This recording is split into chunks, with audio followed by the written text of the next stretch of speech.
This is the plaintiff, Timothy Tuthill. He says the defendant was his plumber, and he rented a house to the guy, and boy, was that a mistake. The guy stopped paying the rent. He had the sheriff's department evict him. But before they did, he poured cement down his drain and ruined his pipes. The louse knew exactly what he was doing. He's out $2,850 in plumbing repairs, and is suing him for just that today.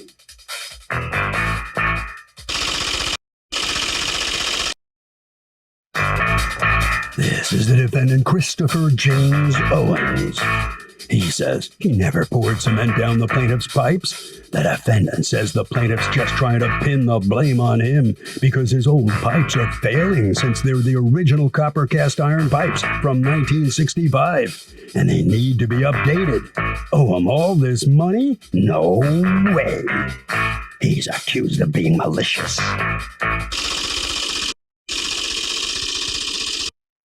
The defendant has filed a countersuit for $700 for defamation of character and harassment. All parties, please raise your right hands.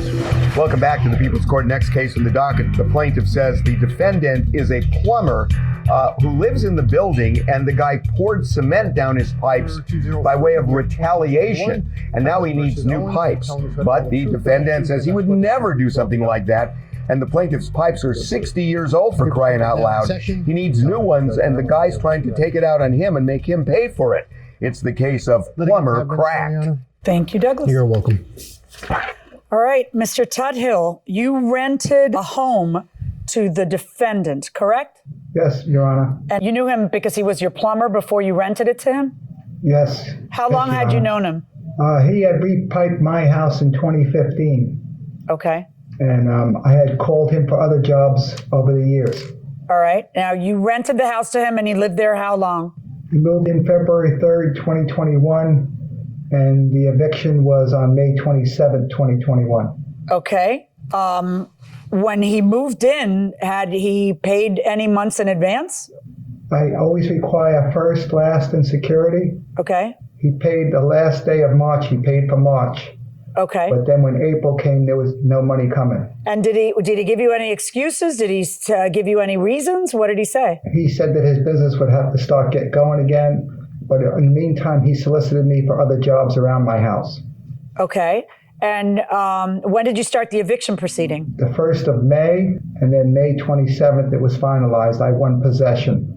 I wasn't looking for back money. Okay. So did he get evicted by the sheriffs, or did he move out in time? The sheriffs contacted me and him and told him he had to be out by June 3rd. So the sheriffs told us to park down the street and wait till they showed up. And then we showed up. They called us on the cell phone, and we drove to the house, and they told him his time has run out. He needs to get off the property. Okay. So the sheriff's did he say anything else to you?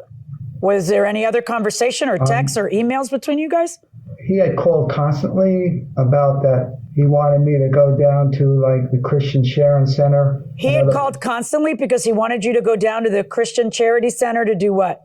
They have a program where they'll pay for like 1 month's rent if the landlord goes down there, but it wouldn't have helped. Okay. So I didn't bother. So was he angry at you? The last phone call I have on tape is that he said, don't come near this house, and he's going to get 45 days extra stay.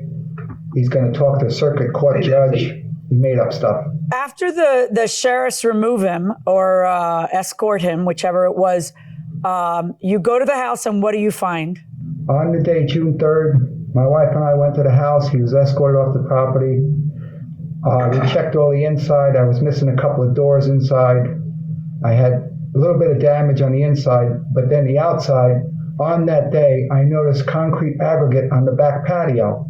And I stood away from the house and looked up on the roof, and I could see concrete aggregate on the roof. And then I saw staining of my vent pipe with cement stains on it. And it was on that day that I said to my wife, I hope he didn't do anything to my vents. You mean like deliberately? Yeah. Did you have a plumber come by and take a look at the pipes? I did. I called a plumbing company, and the best explanation they said to me was, the vent pipe is like an on-ramp at a highway that leads to an interchange of all different places to go. And all the pipes converge under your bathroom that allow the water, the waste, to leave your home. And they said every house is built like this. Everything converges in one point, and a plumber would know to do the most damage by pouring cement down the vent pipe, because then everything stops up. And in it's fact, unlivable. was there The home is cement in your pipes? Yes, I have multiple pictures, and I have one of the pipes with me that has all cement in it. Mr. Owens, Yes, ma'am. what's your response to what Mr. Tuthill is saying? Well, first of all, let's tell the whole story and start a part of it, okay? I paid him to rent as fast as I could. I've been his plumber, and I've known him for over 12 years and done work at multiple houses. I've been a plumber for 22 years. What happened was I got a little bit behind on the rent, meaning about a month and a half. When I did call, he would call me on Sunday afternoons. I was back there working 7 days a week trying to get the business going back again. I got hit by the pandemic. He would call me at work harassing me for money. I tried to explain to him I couldn't do it because I also he doesn't bother telling you, I had kids and pets also that he wanted to throw out. How old was your kid? 15-year-old daughter, he showed up at the back door one day without even calling, not the front door, the back door, without me being there. That's when our problem started. Because I called him up and confronted him and told him, don't you ever come to my house with my daughter there alone. He scared her to death. Why did he scare her? What did he what did he do that scared her? He decided, instead of calling me like a grown person would do, to call me for the rent. Came and banged on the back sliding glass door in the backyard, not the front door, after he couldn't get an answer on the front door when I wasn't there. And then he banged on the sliding door and what? The back sliding glass. Yeah, I heard you. Did your daughter open the door to him and talk to him, or no, she just ignored him? Well, luckily, yeah, her boyfriend was over there at the time, and he came out and talked to him and told him not to ever do that again. All right. Yeah, so that's kind of when things went south for me and him, because I called him very upset. Well, you were already behind the rent, so things had gone south for him before that because you were already behind on the rent. But how behind were you? I was 2 months behind, and what he's not telling you is that the Christian Sharing Center didn't want him to come there. They sent him letters and phone calls and messages, which he never returned. They were going to pay 2 months of rent to allow me to get my business going. I spent bank statements and filled out documentation. There was a 200-page application I brought them. For the Christian and charity? I also informed him of that. Right, but he doesn't have to accept the rent from Christian. He's not obligated to accept it. So why would you fill out hundreds of pages of application without making sure he was going to accept it? I think my point is not that. My point would be that I was doing the best I could. Okay. Keep me and my family in a home at the time. Okay. You know, that's the best I can tell you. So April wasn't paid and May wasn't paid. The eviction gets filed. It's expedited, and the judge tells you have until June 3rd. And that's not how it went down. That's not how it went down. How did it go down? He put a 3-day notice on my door. A 3-day notice. Okay, not a 3-day. Well, he's supposed to. Okay, you stop a second. A 3-day notice is appropriate, right? Because he's not suing you for the money. He wants the abbreviated, expedited procedure in Florida. He just wants you out because he wants a paying customer in there. The bottom line is he went through the courts. He did everything legally, and he is accusing you of, because you were angry, maliciously destroying the plumbing in his house by pouring concrete down the vent on his roof. That is the accusation. Never in my lifetime would I even think something like that up, whether you think I'm a plumber or that. I'm a service technician. I'm a plumber service technician. I fix stuff. I fix multiple things in his house and other houses along the years. I don't destroy plumbing. I fix it. Going back in time, if you let me just tell you a little bit. No, I don't really want to know about things you fixed for him before. I've got a case where you're angry at him because he's evicting you and your child. You're incensed about it. And so he's accusing you of pouring concrete. Now, if there's concrete in the pipes, who would have done it if not you? You're assuming I was angry? I wasn't angry. No, I'm listening to you. I You feel like he didn't give you a shot with Catholic Charities. There was a child involved. He put you, your pet, and your child out in the street. He banged on the back door. I mean, I'm hearing the stuff that could make someone angry. But here's what I'm asking you, because people can get angry and then not do something like what you're being accused of. If there, in fact, is cement in the pipes, who else could have done it or had a motive or the opportunity or the know-how or the custody of the house and would have done such a thing? That sewer, that house along the copper piping has been backing up since we lived in that house. We couldn't even, it was a 1-bath, 3-bedroom, couldn't do wash, couldn't do this, couldn't do that. I don't get up on ladders, I don't carry cement, and I sure don't pour them down drains. Now, whatever happened to that house has been going on for years. I lived there for 3 hot months.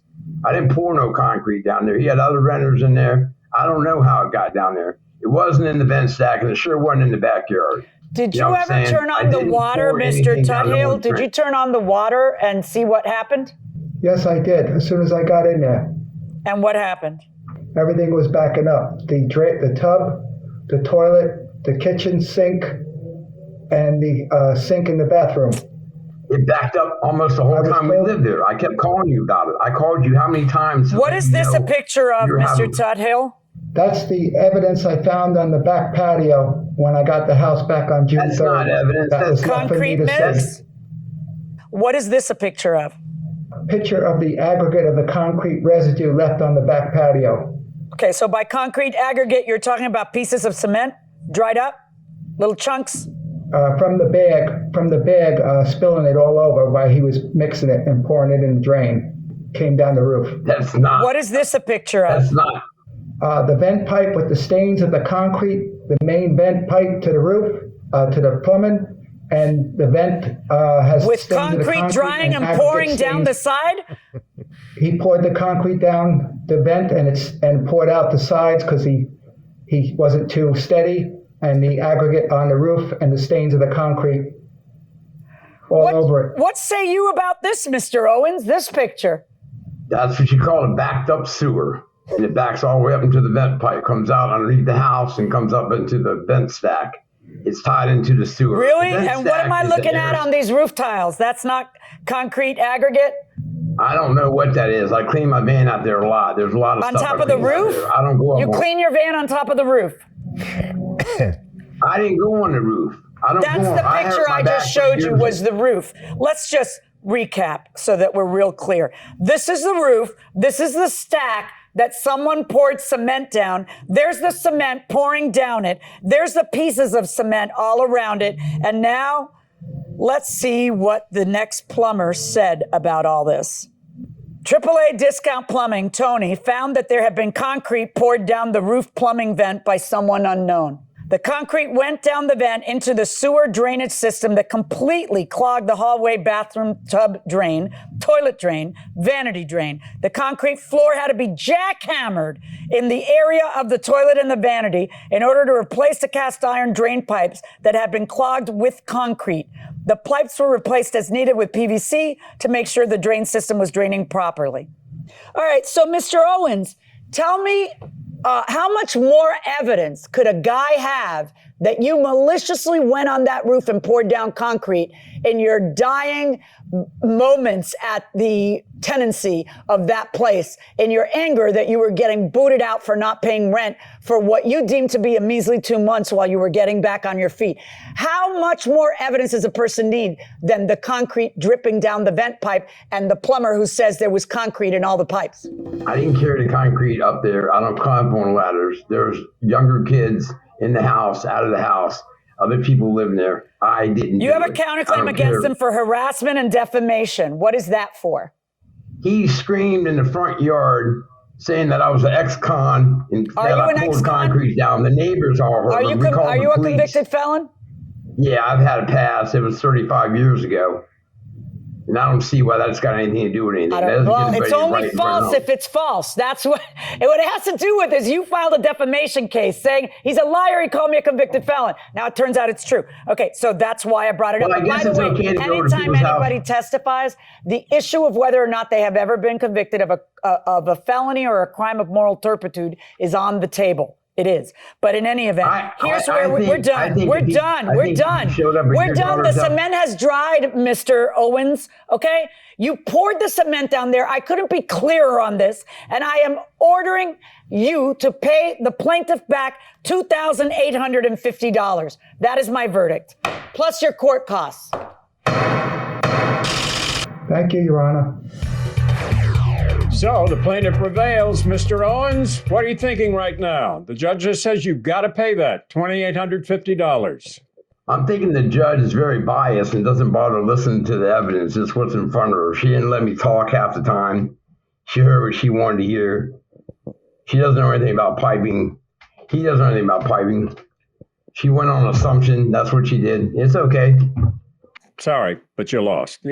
You're obviously upset, and I can understand that. Mr. Tuthill, let me ask you, I would assume you are kind of relieved now. You got him out of your house and you won the lawsuit. It's 2 wins for you, right?